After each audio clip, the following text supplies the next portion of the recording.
नमस्कार, स्वागत है। और अभी हम पढ़ेंगे अंक्लोज के बारे में, यानी कि United Nations convention on the law of the sea, यानी कि समुद्री कानून पर संयुक्त राष्ट्र की संधि, यानी कि जिसे अंक्लोज कहा जाता है और शुद्ध हिंदी में कहें तो इसे कहा जाता है संयुक्त राष्ट्र की समुद्री कानून संधि। तो इसकी स्थापना अगर हम बात करें तो 10 दिसंबर 1982 को की गई थी, लेकिन 16 नवंबर 1994 को ये प्रभावी हुआ था। तो अगर हम अंक्लोज की बात करें तो ये एक प्रकार का अंतर्राष्ट्रीय समझौता है जो कि विश्व के सागर, महासागर और उन पर देशों के अधिकार, साथ ही साथ जिम्मेदारी को निर्धारित करता है और समुद्री संसाधनों के प्रयोग के लिए नियम स्थापित करने का कार्य अंक्लोज का है। और जैसा कि बताया कि यह नियम 10 दिसंबर 1982 को ही ये अंक्लोज की स्थापना हो गई थी, लेकिन 16 नवंबर 1994 को प्रभावी हुआ था। उसका वजह ये था कि जो अंक्लोज के कुछ अनुच्छेद हैं वो ये कहते हैं कि जब तक 60 देश इस संधि पर हस्ताक्षर नहीं करेंगे, ये हस्ताक्षर पूर्ण रूप से प्रभाव में नहीं आएगा। तो ऐसा हुआ था 1994 में कि 60वां देश जब गयाना इस पर हस्ताक्षर किया तो इसमें देशों की संख्या 60 हो गई और 1994 से ये प्रभाव में आ गया। और तो इस प्रकार फ्रेंच गयाना, यानी कि जो गयाना देश है जो कि दक्षिण अमेरिका में स्थित है, ये भी एक 60वां देश है और इससे भी क्वेश्चन पूछा जा सकता है। तो फ्रेंच गयाना, ध्यान दीजिएगा, ये 1994 में 60वां सदस्य बनता है अंक्लोज का, और अंक्लोज वर्ष 1994 में 16 नवंबर से प्रभावी हो जाता है। और अगर हम अंक्लोज की भाषा की बात करें तो इसकी आधिकारिक भाषा 5 है, जिसमें अरबी शामिल है, चीनी शामिल है, अंग्रेजी है, फ्रेंच है, रूसी और स्पेनिश है। इसके अलावा अंक्लोज की अगर हम बात करें तो इसमें 168 सदस्य राष्ट्र शामिल हैं, जिसमें यूएन यानी कि यूनाइटेड नेशन भी शामिल है। और इस पर यानी कि इस जो ये समझौता है, अंक्लोज है, यानी कि संयुक्त राष्ट्र की कानूनी समुद्री कानून संधि है, इसमें 157 देशों ने हस्ताक्षर किया है, जिसमें अमेरिका हस्ताक्षर न ही संधि में भाग लिया है, अमेरिका इसमें हिस्सा नहीं लिया है। इसके अलावा ये भी ध्यान दीजिएगा कि अगर अंक्लोज की बात करें तो इसमें यह क्या है, जो संयुक्त राष्ट्र है ये प्रत्यक्ष रूप से भूमिका नहीं निभाता। जब अंक्लोज कुछ कहता है तब जाकर यूएन इसके लिए कार्य करता है। इसके अलावा अंक्लोज की बात करें जो कि यानी कि United Nation convention on the law of the sea, तो ये कुछ नियम भी तय करता है। अगर हम इसके अनुच्छेदों की बात करें तो अंक्लोज में 320 अनुच्छेद हैं। तो ये जल की भी परिभाषा बताता है। पहला बताता है कि अंदरूनी जल क्या है।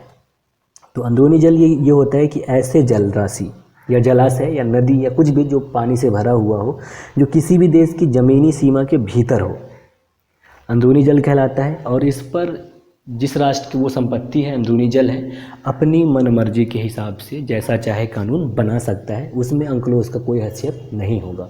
उसके बाद आता है टेरिटोरियल वाटर या क्षेत्रीय जल।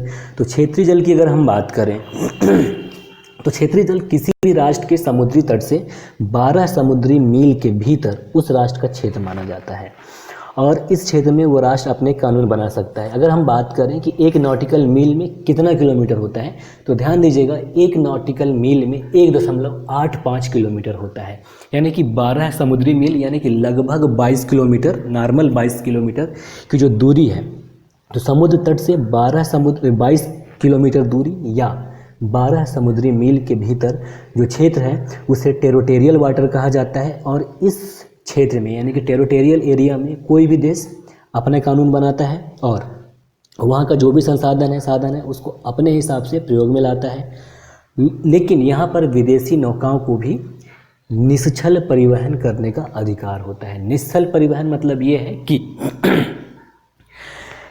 वे यहाँ पे बिना रुके हुए सीधे इस क्षेत्र से होकर अपने मंजिल तक जा सकते हैं और उस राष्ट्र की सुरक्षा और शांति को किसी भी तरह से भंग करने का इनको अधिकार नहीं होता। और आपातकाल परिस्थितियों में क्षेत्रीय जल से अगर कोई देश चाहे तो किसी भी देश के नौकाओं को नहीं गुजरने दे सकता, या फिर शत्रु राष्ट्र के भी नौकाओं को नहीं गुजरने दिया जाता क्षेत्रीय जल की बात करें अगर हम। तो इसके बाद हम निकटवर्ती क्षेत्र की बात करें यानी कि कॉन्टिजस वाटर की बात करें तो ये क्षेत्रीय जल से और 12 समुद्री मील आगे की दूरी तक, यानी कि कुल समुद्र तट से 24 समुद्री मील की दूरी तक का जो क्षेत्र है वो निकटवर्ती क्षेत्र या कॉन्टिजस क्षेत्र कहलाता है। और यहाँ पर कोई भी राष्ट्र 4 पहलुओं पर अपना कानून बना सकता है, जिसमें शामिल है प्रदूषण, इसके अलावा कर, सीमा शुल्क और इमिग्रेशन से संबंधित यहाँ पे नियम लागू कर सकता है। यानी कि एक तरह से ये क्षेत्र भी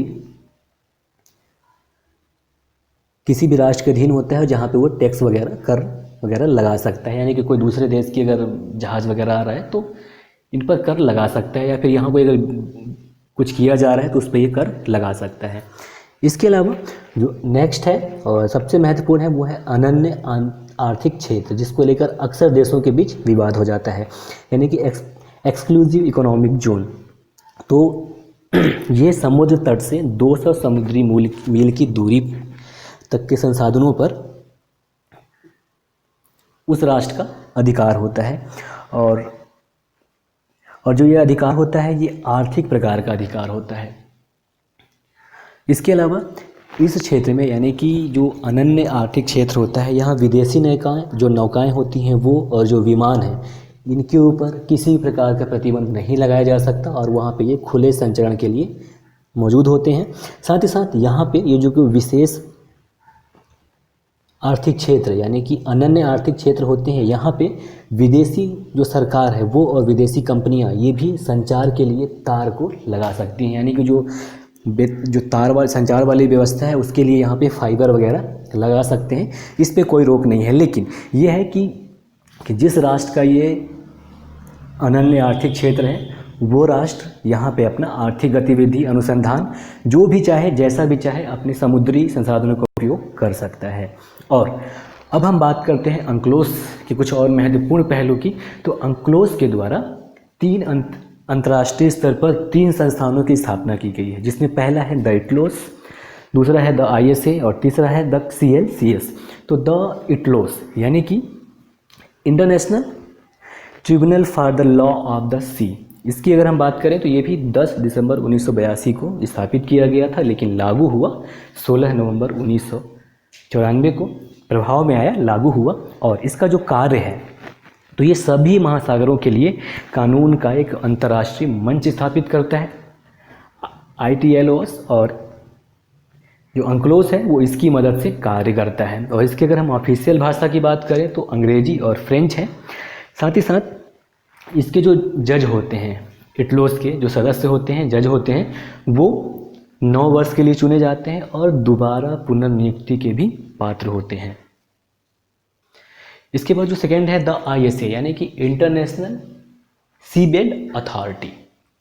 अगर इसकी हम बात करें तो इंटरनेशनल सीबेड अथॉरिटी की स्थापना भी 16 नवंबर 1994 को, मतलब स्थापित तो 1982 में हुआ था, 10 दिसंबर 1982 को, पर 16 नवंबर 1994 को ये प्रभाव में आया।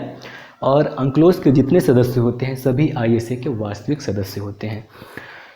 तो समुद्र के तल की बात होती है इंटरनेशनल सीबेड अथॉरिटी में, और ये क्या करता है कि जितने भी खनिज संबंधित गतिविधि होते हैं समुद्र के नीचे, जो कि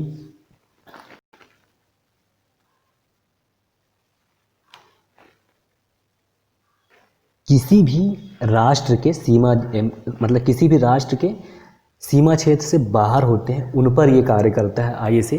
तो इसकी अगर हम बात करें ISA तो ये क्या करता है, एक ऐसा संगठन है जो कि जिसके द्वारा अंक्लोस जो है वो मानव जाति के हित के लिए महासागरीय क्षेत्र में खनिज संसाधनों से संबंधित गतिविधियों को व्यवस्थित और नियंत्रित करता है। साथ ही साथ गहरे समुद्र से संबंधित गतिविधियों से जो भी हानिकारक चीज़ उत्पन्न होती हैं उनसे समुद्री पर्यावरण के प्रभावी संरक्षण को सुनिश्चित करता है ISA के माध्यम से। और ये जो जितने भी ऊर्जा के या फिर जो भी संसाधन होते हैं जो किसी भी राष्ट्र के सीमा में नहीं आते हैं या फिर आते भी हैं तो उन पर नज़र रखने का काम इंटरनेशनल सीबेड अथॉरिटी होता है। इसके बाद जो नेक्स्ट तीसरा है चीज़ अंक्लोस के द्वारा जिसकी स्थापना की गई थी वो है CLCS। तो ये अब ध्यान दीजिएगा, एक चीज़ आपको यहाँ पे बता दूँ कि जो अंक्लोस है ये बहुत पुराना है। अब चूँकि मतलब 1958 से चला आ रहा है अंक्लोस, जिसके 1, 2, 3 ऐसे इसके पार्ट हुए। तो जो इसका मेन जो मसौदा तैयार हुआ वो 1982 में तैयार होता है। तो CLCS जो है ये काफ़ी पुराना है, यानी कि 29 अप्रैल 1958 को इस पर हस्ताक्षर किया गया और 10 जून 1964 को CLCS प्रभावी हुआ। तो CLCS की अगर हम बात करें तो यह है commission on the limits of the continental shelf, यानी कि महाद्वीपीय निमग्न तट की सीमा पर आयोग। महाद्वीपीय निमग्न तट की अगर हम बात करें तो समुद्र से लगा हुआ ऐसा क्षेत्र जहाँ से समुद्र का विस्तार चालू होता है, ये हो गया महाद्वीपीय निमग्न तट। तो उसकी सीमा को निर्धारित करने वाला ये आयोग है। और अभी चर्चा में अंक्लोस यानी कि UNCLOS इसलिए है क्योंकि सोमालिया और केन्या के बीच हिंद महासागर में समुद्री सीमा को लेकर विवाद है। तो एक पक्ष जिसमें अमेरिका और फ्रांस केन्या का साथ दे रहे हैं, जबकि कुछ और देश हैं वो सोमालिया का साथ दे रहे हैं। तो उसके लिए CLCS सामने आया है। तो जैसा कि CLCS की बात करें, यानी कि commission on the limits of the continental shelf, यानी कि महाद्वीपीय निमग्न तट की सीमा पर आयोग। तो इसका जो कार्य है वो UNCLOS को उसके कार्यों में मदद प्रदान करता है और इसके सदस्य कुल 58 है। इसमें ध्यान दीजिएगा कि जैसा कि बताया आपको कि इसमें 43 देशों ने हस्ताक्षर किया और कुल 58 सदस्य इसमें शामिल हैं। और CLCS की बात करें तो ये समुद्री आधार रेखा से 200 नॉटिकल मील से आगे कि जो भी महाद्वीपीय निमग्न तट होते हैं उनके आधार पर महाद्वीपीय सीमाओं को निर्धारित करने का कार्य करता है CLCS। इसके अलावा ये जो आयोग है इसमें भूविज्ञानी, भूभौतिकी और जल विज्ञान जैसे क्षेत्रों से संबंधित विद्वान होते हैं और कुल इसमें 21 सदस्य होते हैं। और जो आयोग होते हैं इनका सदस्यों का चुनाव कन्वेंशन पर हस्ताक्षर करने वाले देशों के द्वारा किया जाता है। ध्यान दीजिएगा CLCS का सदस्य भारत नहीं है, अमेरिका जबकि इसका सदस्य है। तो ये था UNCLOS के बारे में थोड़ी सी जानकारी, संक्षिप्त। उम्मीद करता हूँ आपको काफ़ी इसमें चीज़ें समझ में आई होंगी। और CLCS की अगर हम बात करें तो इसकी जो आधिकारिक भाषा है वो है चीनी, अंग्रेजी, रूसी, फ्रेंच और स्पेनिश है। नमस्कार, जय हिंद।